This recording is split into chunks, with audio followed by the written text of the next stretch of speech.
Hello students, good morning to all of you. हमारी प्रश्नावली जो 3.3 चल रही थी उसमें आज आगे के सवाल देखेंगे। सवाल नंबर 10 आपको देखो इस प्रकार से दिया हुआ है। समझाइए कि निम्नलिखित आकृति समलम चतुर्भुज कैसे है और इसकी कौन सी दो भुजाएं समांतर हैं।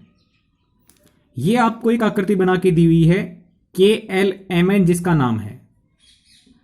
आपको ये बताना है कि यह आकृति समलम चतुर्भुज कैसे है।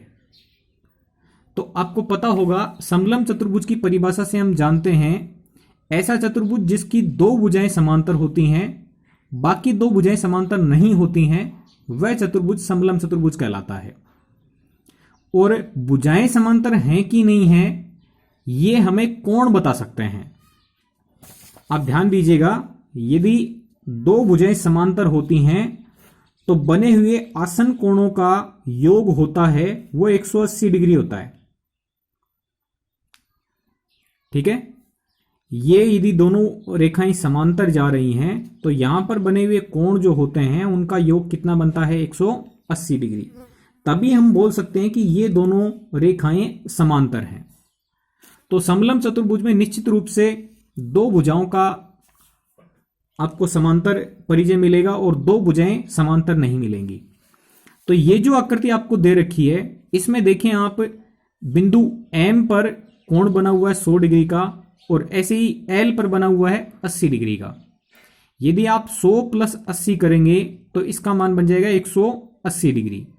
तो यदि दो आसन कोणों का योग 180 डिग्री बन रहा है तो ये जो भुजाएं हैं वो समांतर होंगी। अब ये दोनों आपको दिख रही हैं कि ये समांतर नहीं है। समांतर होने का मतलब उनके बीच में बराबर गैप, वो प्रतिच्छेद नहीं करनी चाहिए। तो ये तो निश्चित रूप से आगे बढ़ाने पर प्रतिच्छेद कर जाएंगी, लेकिन इनको यदि आप आगे पीछे बढ़ाएंगे तो ये कभी प्रतिच्छेद नहीं करेंगी, क्योंकि इन दोनों कोणों का योग कितना बन रहा है 180 डिग्री। तो ये हमेशा ध्यान रखें, यदि आसन कोणों का योग 180 डिग्री बनता है तो ये भुजाएं होती हैं वो समांतर बनेगी। तो एक भुजाओं का युग्म समांतर मिल गया और दूसरा समांतर नहीं है, तो इसका मतलब ये समलम चतुर्भुज है। तो हम लिखेंगे कैसे, इसका जो उत्तर है वो दी गई आकृति में कोण M प्लस कोण L हम करेंगे तो 100 प्लस 80 यानी 180 डिग्री हो जाएगा। अर्थात आसन कोणों का योग 180 डिग्री है। तो हम कह सकते हैं कि KL और NM परस्पर समांतर हैं। अतः चतुर्भुज KLMN एक समलम चतुर्भुज है। ठीक है, अब उसने दूसरा सवाल यह पूछा था कि कौन सी दो भुजाएं समांतर हैं। तो आप बता सकते हैं कि KL समांतर है NM के। ओके स्टूडेंट्स, ये आपका था सवाल नंबर 10। सवाल नंबर 11 में आगे बढ़ते हैं और इसमें आपको थोड़ा उसका विपरीत बता दिया गया है।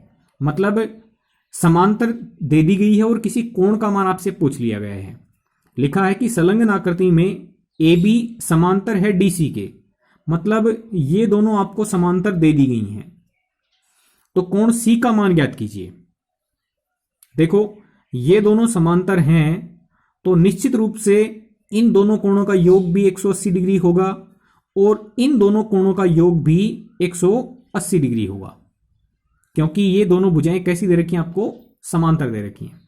तो हम इसका हल लिखेंगे प्रश्नानुसार AB समांतर है DC के, तो कोण B प्लस कोण C इन दोनों कोणों का योग बनेगा 180 डिग्री, क्योंकि आसन कोण संपूरक होंगे यदि रेखाएं समांतर हैं। तो B पर आपको 120 डिग्री का कोण दिया हुआ है, C पर पता नहीं है, और बराबर में कितना मिलेगा आपको 180। C का मान ज्ञात करने के लिए 120 का पक्षांतरण कर देंगे, तो 180 माइनस 120 से मान क्या बनेगा आपका C पर 60 डिग्री। ओके स्टूडेंट्स, ये था आपका सवाल नंबर 11। अब देखिएगा सवाल नंबर 12 जो आपका इसका आखिरी सवाल है इस प्रश्नावली में, काफी महत्वपूर्ण भी है। इसमें लिखा है कि दी गई आकृति में SP समांतर है RQ के। SP समांतर है RQ के मतलब ये दो भुजाएं समांतर आपको दे रखी हैं। तो कोण P तथा कोण S का मान ज्ञात कीजिए। और इसी में दूसरा सवाल एक और किया गया है कि क्या कोण P का मान ज्ञात करने की कोई अन्य विधि है, यदि हो तो उसे भी ज्ञात कीजिए। तो आप ये देखें, ये दोनों समांतर हैं तो इन दोनों कोणों का योग 180 डिग्री बनेगा और इन दोनों कोणों का योग भी 180 डिग्री बनेगा क्योंकि ये दोनों समांतर हैं। ठीक है, यही तरीका हम लगाएंगे और इसका उत्तर लेके आएंगे।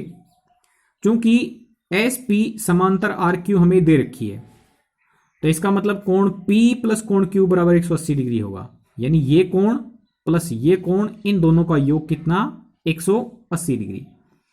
ऐसा करने से कोण P प्लस 130 बराबर 180 होगा और P का मान आएगा 180 माइनस 130 यानी 50 डिग्री। तो P का मान निकल गया कितना 50। अब ये जो संकेत आपको दे रखा होता है ये आप पहले से जानते हैं 90 डिग्री का होता है। इन दोनों का योग होगा वो भी 180 डिग्री होगा। तो इसी प्रकार से हम लिख सकते हैं कि कोण R प्लस कोण S, कोण R प्लस कोण S, इसका मान कितना बनेगा 180 डिग्री। R का मान हमने 90 डिग्री रख दिया प्लस S बराबर 180। S का मान ज्ञात करने के लिए 90 का पक्षांतरण कर देंगे तो 180 माइनस 90 यानी 90 बन जाएगा। तो S का मान कितना आ गया 90 डिग्री।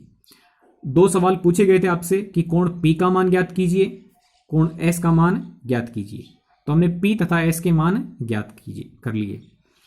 अब ये बोला गया दूसरे सवाल में कि क्या P का मान ज्ञात करने की कोई अन्य विधि है, तो निश्चित रूप से है।